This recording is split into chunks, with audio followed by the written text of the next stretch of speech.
아, 아. 오늘은 아동에서 종아리 근육이 스쿼트에 왜 중요하나 이 주제로 경의를 하려고 합니다. 제 재생 속도는 1.5배에서 1.25배 이렇게 들어주시면 좋을 것 같습니다.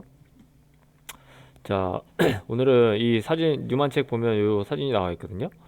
만약에 스쿼트를 하든 보행을 하든 만약에 이런 약화된 가자미근이 있으면 흔히 말해서 감속을 못 해준다.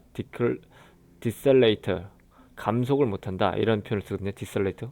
이래서 감속을 못한다라는 얘기는 이게 무릎이 더 빨리 구부러진다는 뜻이야. 원래는 내가 스쿼트를 하는데 예를 들어서 조금 천천히 구부리고 싶은데 이 가자미근이 무언가가 문제가 생긴 사람들은 더 빨리 이렇게 무릎이 굽혀진다 이거지. 그런 사람들한테는 당연히 스쿼트를 신중히 시켜야겠죠. 그 이유는 빨리 구부러지면 빨리 구부러질수록 뭐가 그 예전에 강의에 이런 게 있었죠. 보어스트링 이펙트.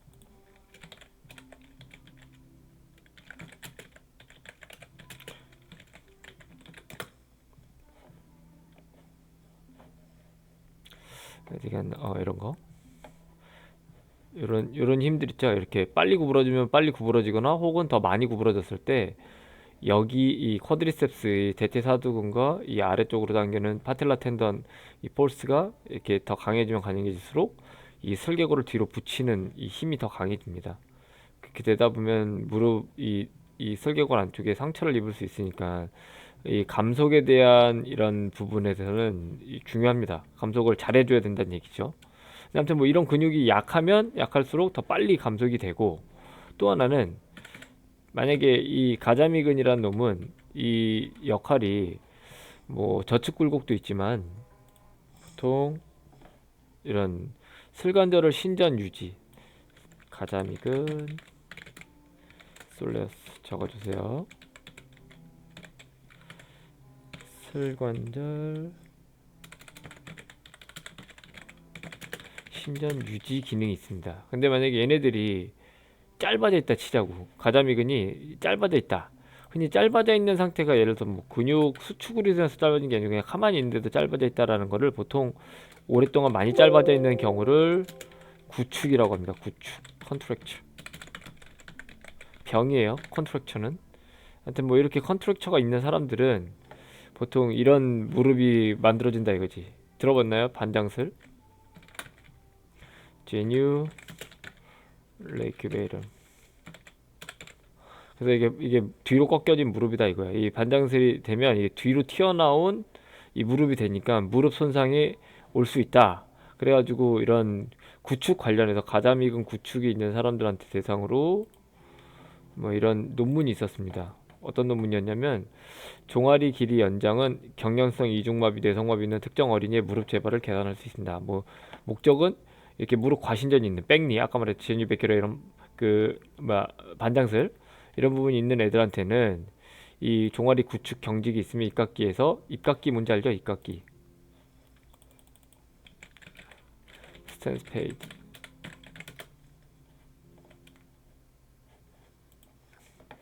입각기가 이제 여기서 이 오른다리입니다. 왼다리 말고 힐 스트라이크에서 이렇게 발가락 떼서 여기까지를 다 입각기라 그럽니다. 이 오른다리를 기준으로. 하여튼 뭐 이런 다리가 있었을 때 무릎에 이갑기가 있었을 때 어떻게 된다 그랬어? 무릎 과신전을 감소시킬 거라고 가정합니다. 그래가지고 실제로 가자미근을 어떻게 한 거야?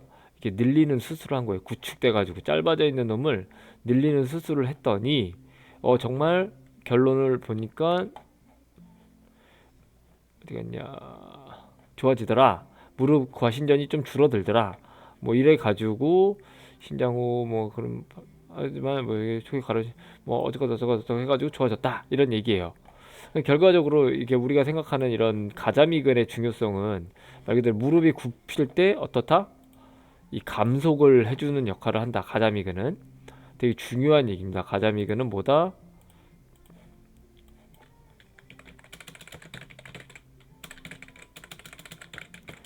무릎 굽힐 때 무릎 굽혀지는 속도를 해준다 이거예요. 근데 만약 이게 마탱이가 가면 어떻게 된다? 무릎에 굽혀지는 속도를 감속해주지 못하기 때문에 이 스쿼트를 신중히 해야 된다라는 얘기입니다.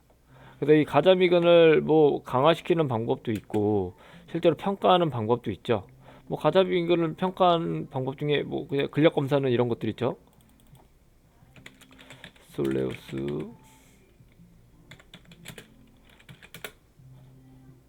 뭐 이렇게 치면 다 나오죠.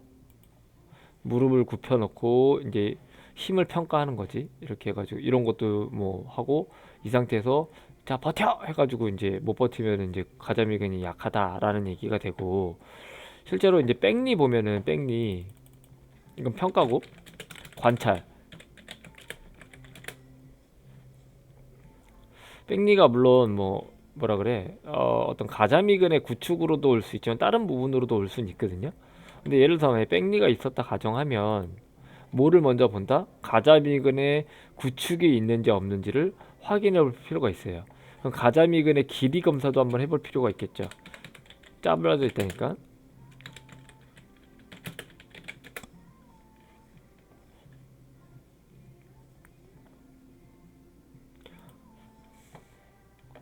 뭐 이렇게 해가지고 무릎을 굽인 상태에서 여기 부분, 그죠? 이런 부분, 이런 부분 이게 잘 되는지 안 되는지 뭐 이런 가동성 검사를 한번 해봤을 때 안 나오는 경우가 있을 거 아니에요? 그러면은 이제 아 솔레우스가 문제가 있을 수 있구나. 이런 애들은 어떻게 한다? 스쿼트 시킬 때 조금 더 가벼운 중량 내지 이렇게 좀 무릎이 굽혀지는 속도를 더 어떻게 한다? 천천히 지시한다라는 얘기예요. 천천히 지시한다. 스쿼트 지도시. 근데 만약에 이게 천천히 지시하지 않으면 혹은 무게가 잘 안 맞았을 때는 어떻게 된다? 무릎이 다칠 수 있는 이 사람 이런 일들이 벌어진다라는 얘기입니다. 그리고 이거 뭐야 보통 항상 뭐 관절 우리가 운동 분석을 할 때 관절 분석을 하잖아요. 이렇게 구조. 하나 이건 잘 알고 있으면 좋을 것 같습니다. 이건 기본적인 거니까. 이게 뭐냐면 만약에 컨벡스 법칙, 컨케이브 법칙 이런 표현을 하거든요. 컨벡스는 이 볼록면, 컨케이브는 오목면 이렇게 있어요. 잠깐만 컨벡스 컨케이브를 다시 설명을 하지만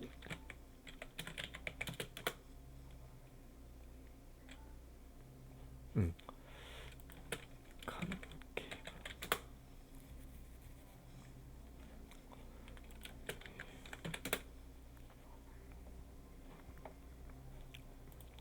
모든 관절을 볼 때 이 뭐야 이 볼록한 면을 컨벡스 이렇게 오목 들어간 면을 컨케이브 동굴이다 이거 컨케이브. 그래서 이런 법칙 컨케이브 법칙에서는 뭐 얘가 움직이는 거 이 오목한 면이 컨벡스 법칙에서는 이 볼록면이 움직인다 이거예요. 근데 결국은 이거를 뜻하는 것 중에 그냥 외워야 돼. 외우고 이해하면 돼요.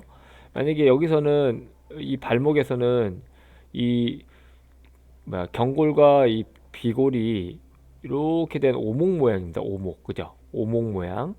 그리고 여기 있는 이 족근골들 있죠. 뭐 거골이나 뭐 이런 뭐야 종골이나 이런 라인들이 다 뭐가 돼? 이 볼록면이 됩니다. 그럼 볼록면이 만약에 움직이는 구조면 얘는 컨벡스 법칙이니까 얘가 올라가는 방향 도시 플렉션을 한다 치자고 발목이 이렇게 올라가면 올라가는 이 반대 방향 이쪽의 반대 방향으로 미끄러져야지만 얘네들이 움직여진다 이거야. 그냥 외워. 이렇게 롤이 이렇게 올라가고 얘는 이쪽으로 미끄러지지 않으면 이쪽으로 미끄러졌다 가정하면 어떻게 돼? 딱 부닥치겠죠 여기가. 이쪽으로 미끄러지면 오히려 이렇게 올라가는데 당연히 얘가 이쪽으로 미끄러지면은 뼈다구가 어떻게 돼? 이렇게 앞으로 충돌할 거 아니야. 근데 만약에 이렇게 하면서도 얘가 이렇게 쏙 미끄러지면 이렇게 구를 수 있다는 거지. 근데 이게 컨벡스 법칙이고요. 컨케이브 법칙은 만약에 요걸 좀 쉬운 걸로 요걸 보여줄게요.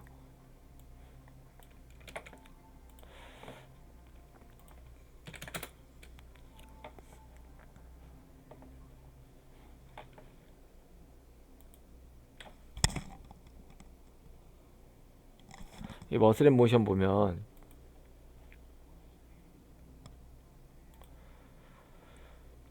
자 여기 나와 있습니다.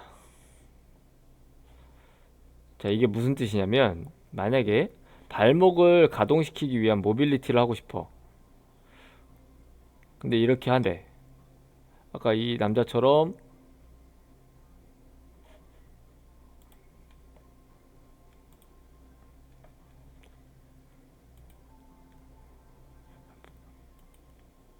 아 이거 좀 이상한. 맞아. 쭉쭉. 이거는 지금 아까 경골과 비골은 오목면이거든요. 오목면은 만약에 얘가 배측 굴곡 지금 그죠? 얘가 이쪽으로 가까워지는 거니까 배측 굴곡을 하기 위해서는 얘가 앞으로 가죠. 이 경골 비골이 앞으로 간단 말이야.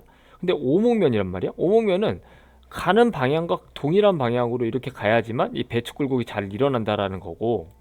그리고 만약에 이제 이 배측 굴곡인데 오목면을 타겟팅으로 할 때는 더 관절 가동수로 할 때는 이런 식으로 가고, 만약에 내가 똑같은 이 배측 굴곡을 시키고 싶은데 이 볼록면으로 만약에 이 배측 굴곡을 이렇게 잘 되게 하기 위해서는 이 아까 말한 이 오목면이 아닌 볼록면에 걸고 해야, 서로 반대 방향으로 해야 얘네들이 더 가동성이 잘 된다는 뜻입니다. 뭐 제가 지금 하는 내용이 잘 이해될지 안 될지 모르겠는데, 그래서 이 컨벡스 법칙과 컨케이브 법칙을 알아야 어떤 이런 가동성 운동을 시키더라도 정확한 타겟 위치에다가 밴드를 걸고 시킨다는 이거야. 그래서 아까처럼 이 멍청하게 이렇게 내가 이 남자가 말한 것처럼 이 머슬 모션처럼 밴드를 여기다 걸고 해야 되는데, 이렇게 이 방향으로 그래야지 볼록면에서는 이 방향의 반대 방향으로 이렇게 힘을 주는데, 여길 주면은 전혀 다른 구조가 된다라는 얘기가 됩니다. 그래서 이 컨벡스 컨케이브 법칙에서는 이런 꼭 알아줘야지만 운동시킬 때 어떤 스트레칭이나 가동성 운동시킬 때 도움이 된다라는 얘기가 됩니다. 그래서 아무튼 오늘은 여기까지 이렇게 해봤는데, 아 맞다, 또 하나. 만약에 이제 스쿼트를 교육을 시키는데 보통 우리가 발바닥의 무게 중심에 뭐 뒤꿈치에 체중을 실어주세요, 뭐 이런 표현을 쓴단 말이야. 이런 표현은 어떻게 될까요? 가르칠 때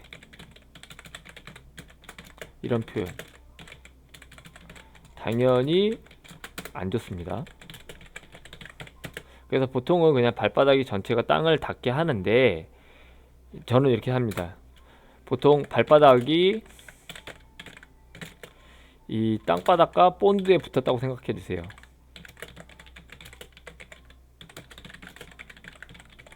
하지만 약간 뒤쪽이 더 붙었다,